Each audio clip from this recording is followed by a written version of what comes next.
Hi, everyone.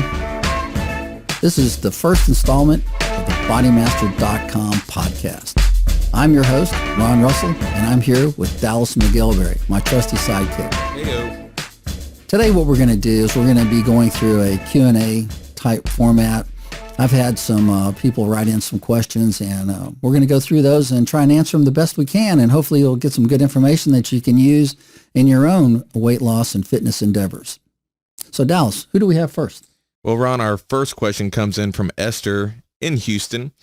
She says, I'm a 24-year-old female. I am always confused to what I should eat. So can you give me an idea as to what I should eat and maybe in what percentages? What do you think, Ron?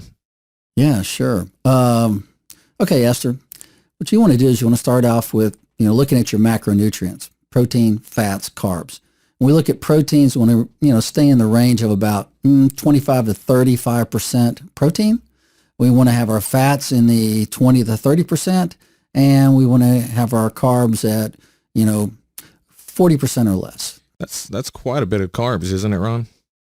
Yeah, it is if your goal is to lose weight. If you have a couple of pounds to lose, then what you'd want to do is, lower your starchy carbs, which will then in turn lower the amount of carbohydrates you'll take in.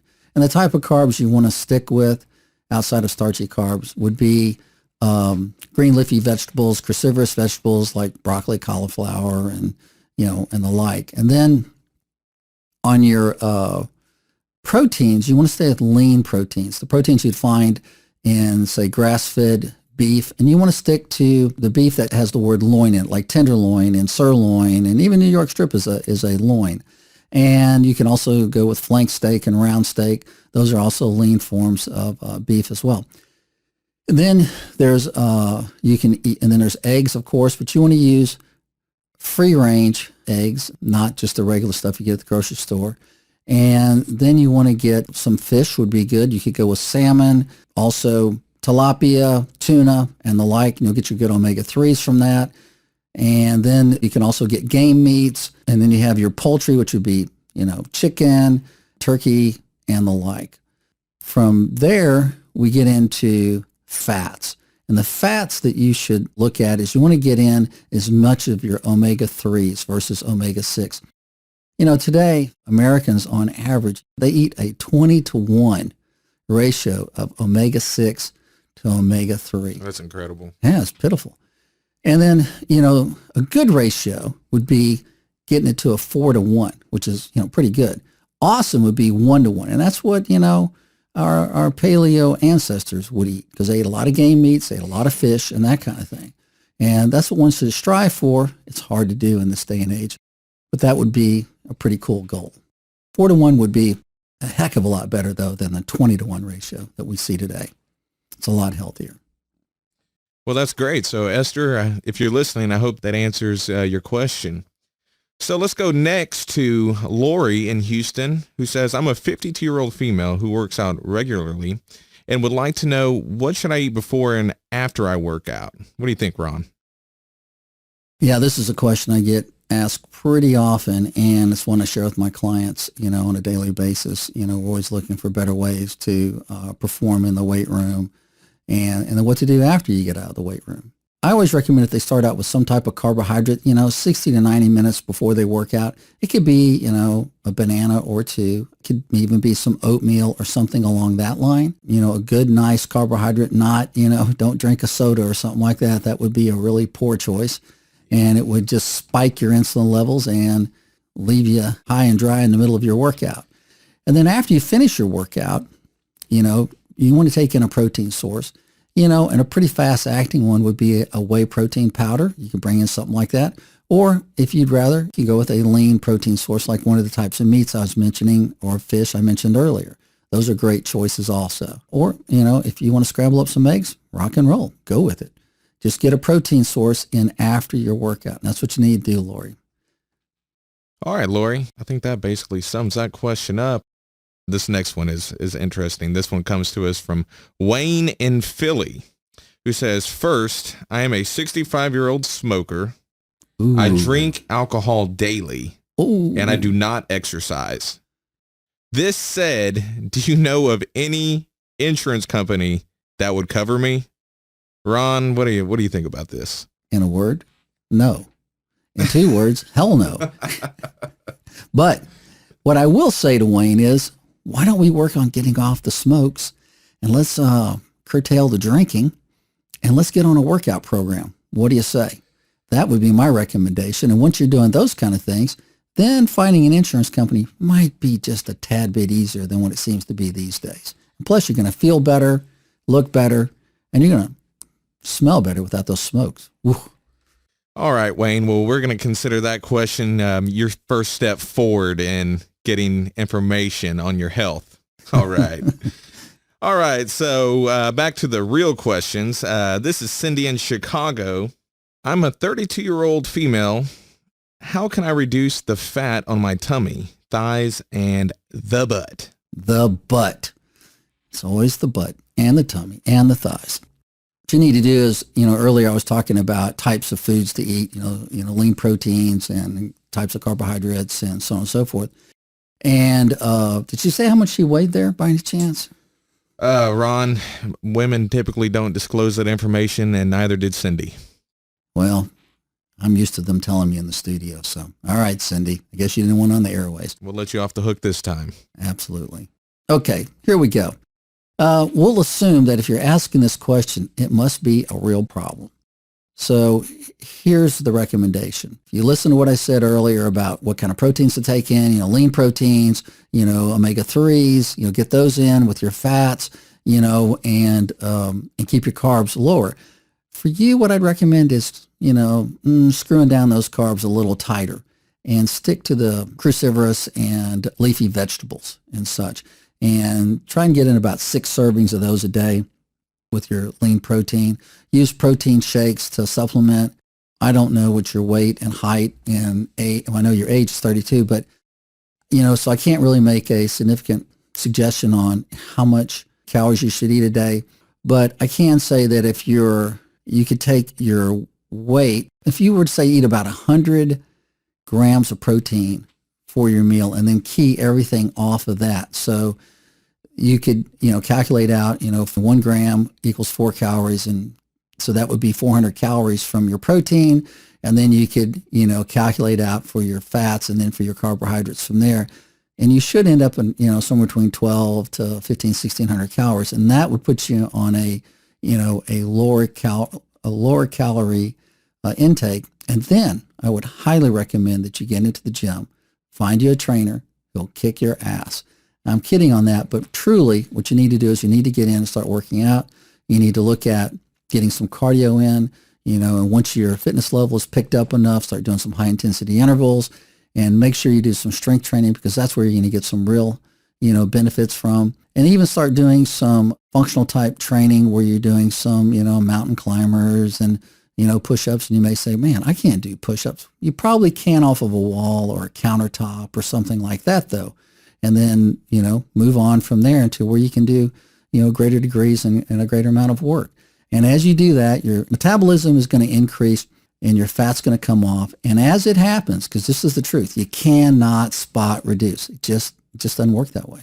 But as you lose body fat throughout your body, you'll see those areas reduce. And as you become leaner and leaner, those areas will start looking nicer and nicer. You'll be happy. And maybe your significant other would be happy too. So there you go. Well, that sounds nice. Okay, Ron, this is from Tyrone in Tampa, Florida. I bet the weather's nice down there right now. I'm a 38-year-old man, and it seems when I've tried working out in order to get back in shape, I get very, very sore where I can hardly move. This causes me to have to recover for days after. So much so, I find it difficult to want to get back in the gym. By the way, I haven't been in months due to my concerns to this issue. Also, I played football in college and got just a little sore from the workouts, but nothing like what I experience at my age now.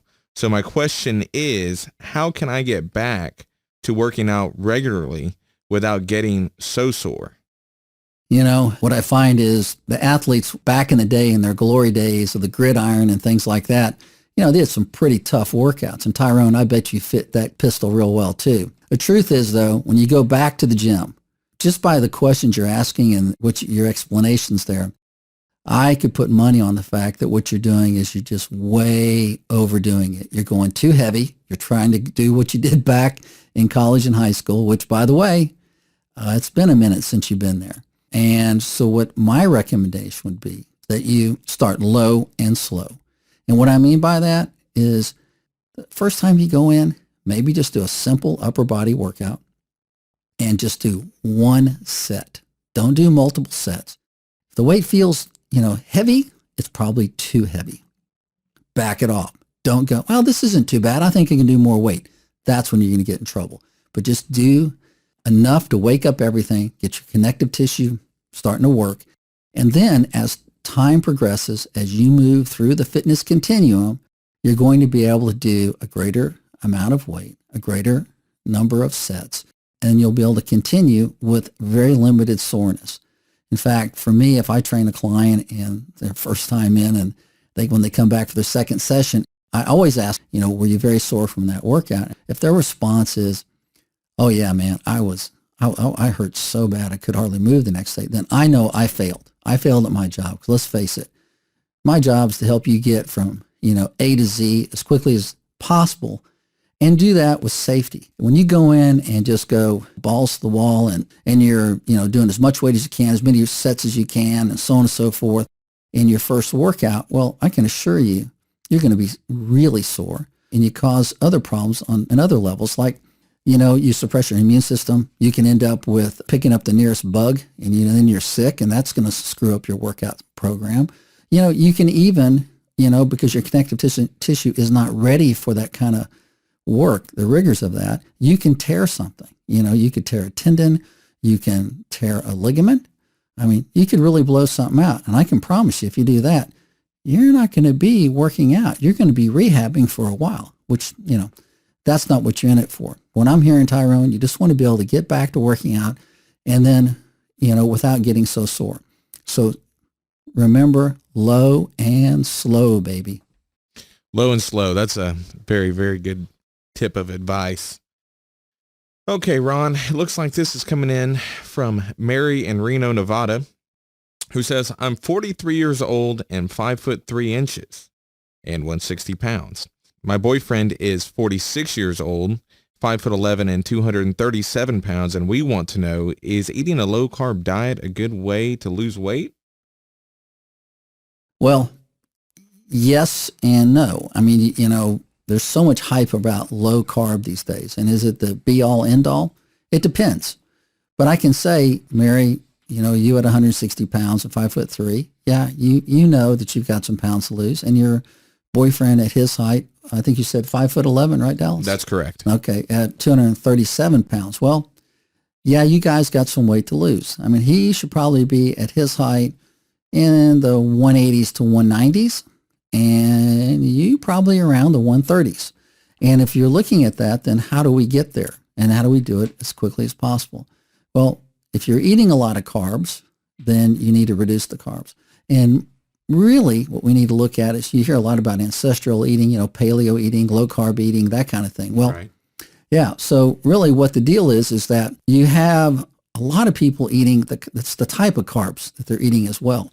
So if you're eating a lot of processed carbs, you have stuff with high fructose corn syrup in it, you're eating a lot of grains so you're getting a lot of extra carbs from it. And it's just, and like I was mentioning earlier, if you look at the breakdown that I gave of the 25 to 35% protein, 20 to 30% fats, and then the balance would be carbs at 40% or less. Well, if you go to the high side of protein at 35%, go to the high side of fats, that's 65%. So there you are, 35% max on your carbs. It's just, that's all you need, and maybe even less. But you look at, as I was talking about a couple of questions ago, about how you would take and reduce the amount of carbohydrates you take in. So you look at, okay, for you, Mary, probably 100 grams of protein would be good for you. And then you key off of that using those percentages.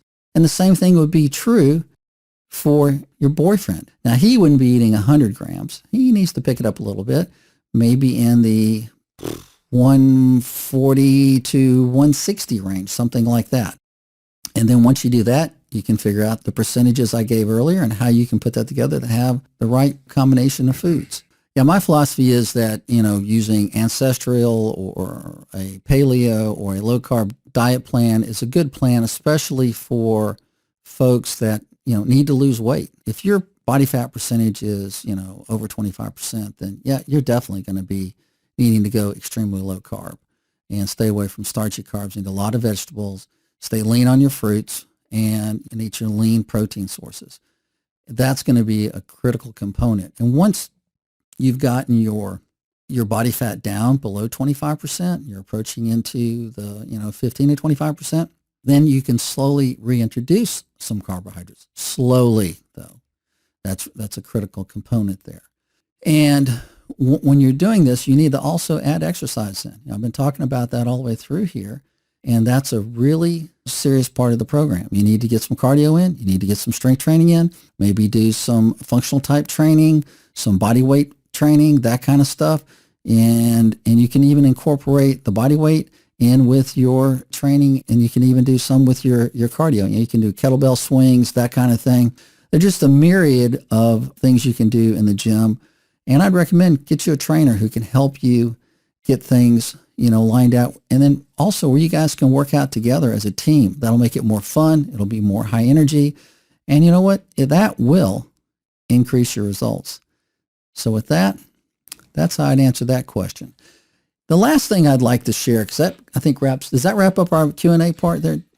Yeah, that wraps up our Q&A right there, Ron, and no doubt a bunch of good questions there, and I think that was some good knowledge delivered as well, Ron.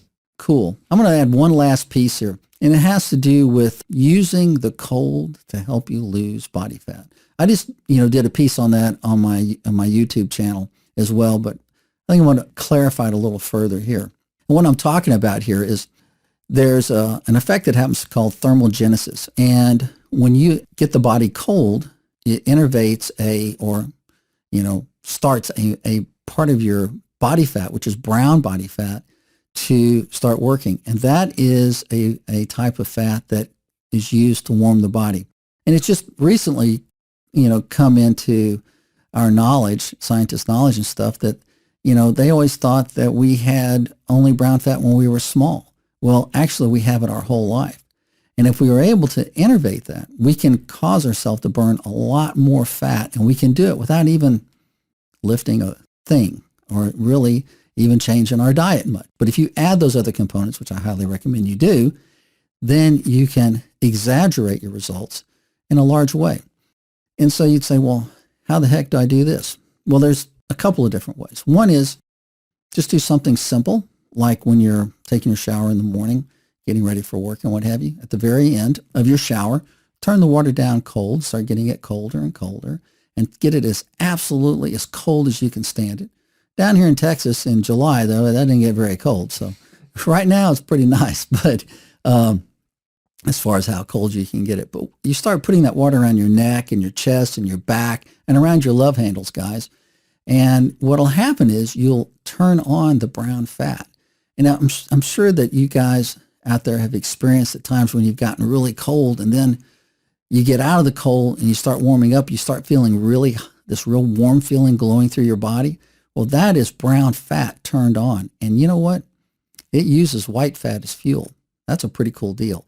And then you'll also start creating more brown fat. A suggestion here, though, is when you're doing that and you've gotten yourself really cold, don't eat something immediately. You will want to, because you'll be burning a lot of calories. In fact, if you get to the shivering effect, even if it's a light shiver, you'll increase your metabolism, your fat burn by 3x. That's a pretty neat deal if you think about it. And then there's actually some suits out there that you can put on, these jackets that have little ice packs on them that are in the right places along your body that you'll get cold with. And you wear those things, and and then you will get to a shiver effect, and you can hold it on there. Maybe at first it's only 10 minutes, but then as you go along, you can get to an hour and a half or something, and you'll get one heck of a thermogenic effect from it and be burning calories, like a mad person, which is awesome. So Dallas, what do you think about that, man? Man, I think that's great. I think I need to go take a cold shower right now and start burning those calories. That's right, my brother. Okay, everyone, this wraps up the first BodyMaster.com podcast. I hope you guys enjoyed it. Hope you come back, take a listen again. We'll be back. See you soon. Take care.